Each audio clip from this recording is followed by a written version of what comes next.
एउटा कुरा है शेयर गर्न आएकी छु। के भन्दाखेरि अब भोलि सरस्वती पूजा हैन, सरस्वती पूजामा चाहिँ अब पहिले हाम्रो समयमा है हामी जब नानीहरू अब यो हुन्छ हैन, छोरी मान्छेहरूलाई सरस्वती पूजामा चाहिँ के भन्दाखेरि साडी लाउनु पर्ने अरे। साडी लाउनलाई कति इन्ट्रेस्ट, के लाउने, कसरी लाउने हैन, कति गर्ने, यो गर्ने त्यो गर्ने हुन्थ्यो। अहिलेकोलाई चाहिँ क्या त अब अहिलेको जो जेनेरेसन छ उनीहरूलाई चाहिँ यो सब इन्ट्रेस्ट नै म चाहिँ देख्दिनँ क्या अहिलेको केटाकेटीहरूमा।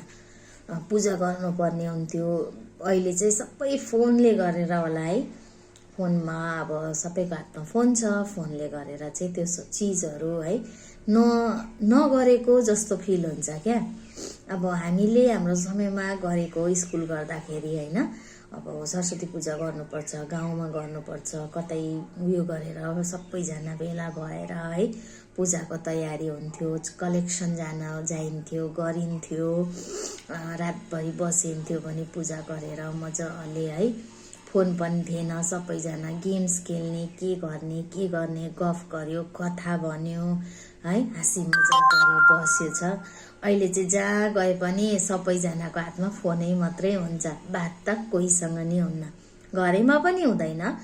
केटाकेटीहरू बस्यो भने त झन् अहिले अब गेम भनौँ, कुनै के भनौँ, इन्स्टाग्राम भन्यो, रिल्स भन्यो है, त्यसैमा छ। र पहिले र अहिलेमा है कति डिफ्रेन्ट।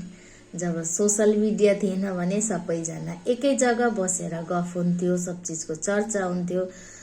तर सोसल मिडियाले गरेर चाहिँ के भयो भन्दाखेरि बहुत चिज जानिन्छ, गरिन्छ, घरमा बसी बसी सब चिज थाहा हुन्छ। तर त्यो एकजुट भएर बस्ने क्या, एकैजुट भएर बस्ने, कुरा गर्ने है, सबै बसेर यो गरौँ त्यो गरौँ भन्ने चाहिँ अहिले देखिँदैन है। के कसो हुन्छ तपाईँहरू पनि भन्नुहोस् है। मैले चाहिँ अनुभव गरेको कुरा भने है, भोलि पूजा छ भनेर अलिकति अब त्यस्तै उयो भएर चाहिँ भनेको। पहिले अब हाम्रो समयमा पूजा हुँदाखेरि यतिखेर कति हडकम हुन्थ्यो है, काम गर्नलाई यो गर्ने त्यो गर्ने, सामान ल्याउनु पर्ने, यो गर्ने। अहिले चाहिँ छैन, सबै सानसुन्न है।